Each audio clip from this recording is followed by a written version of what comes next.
náà ni ẹyẹ abaabeel. No, ẹyẹ abaabeel akọ ẹyẹ sebe ni tàbí ẹyẹ ọ̀ká. ejò lámọ̀ tó ń jẹ́ sebe.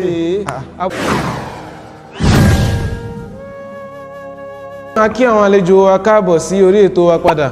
Ohun tí ó kàn báyìí náà ni ká lọ sí question and answer section. Ṣùgbọ́n síwájú kí a tó ṣe léyìí, ẹ má gbàgbé láti subscribe sí YouTube channel wa, kẹ́ follow page, kẹ́ dẹ̀ bá share program yìí, kí Allah subhanahu wa ta'ala mashallah ìsan yín ní ẹ̀san lóore. Náà oníbèrè sọ wípé kí ni orúkọ ẹyẹ tí Allah subhanahu wa ta'ala rán sí àwọn ashaabul fil, ìyẹn àwọn tí wọ́n gbèrò láti lọ wó Kaaba lọ́jọ́ kìíní àná? Kí lorúkọ ẹyẹ tọ́lọ́run rán sí wọn tọ́lọ́run fi pa wọ́n rẹ́? Ta ni ó bá wa dáhùn ìbéèrè yìí? Màá dáhùn ìbéèrè náà. Orúkọ ẹyẹ tí Allah subhanahu wa ta'ala fi pa àwọn ìjọ ashaabul fil rẹ́ ní ọjọ́ kìíní àná, òun náà ni ẹyẹ abaabeel. No, ẹyẹ abaabeel akọ ẹyẹ sebe ni tàbí ẹyẹ ọ̀ká. ejò lámọ̀ tó ń jẹ́ sebe.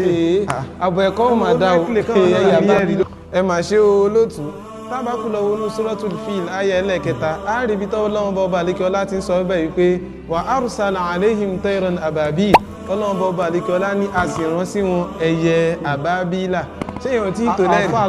àfa gbọ́ nǹkan tí mò ń bá yín pò gangan ni pé kò sí nǹkan tó ń jẹ́ abaabila, ìtumọ̀ ẹ̀ gangan kọ́ nìyẹn.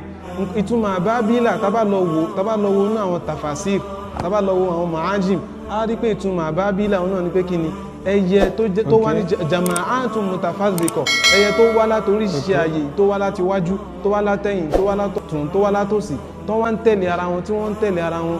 ìtumọ̀ abaabila nìyẹn. Kò ń ṣe pé specific ẹyẹ kan ló ń jẹ́ abaabila. Nǹkan tí mo bá yín pò gangan nìyẹn. Ẹ ṣeun àfáà wa, àlàyé yín ó yé wa yékéyéké. Ó kàn já sí pé òṣùlùbù tẹ lò yẹn ó fẹ́ lágbára díẹ̀ ni. Kí Allah subhanahu wa ta'ala kó bá san yín ní ẹ̀san lóore. Àmín. Náà ọ̀rọ̀ náà ni a ti gbọ́ lẹ́nu àwọn àfáà wa wọ̀nyí. Àfáà wa tẹ́yìn náà bá fẹ́ dáhùn question, ẹ rí pé ó jẹ́ nǹkan tí ẹ mọ̀ dáadáa ní kọ́lọ́n kó bá san yín ní ẹ̀san lóore. A wò pé ibí ni a dúró sí lónìí.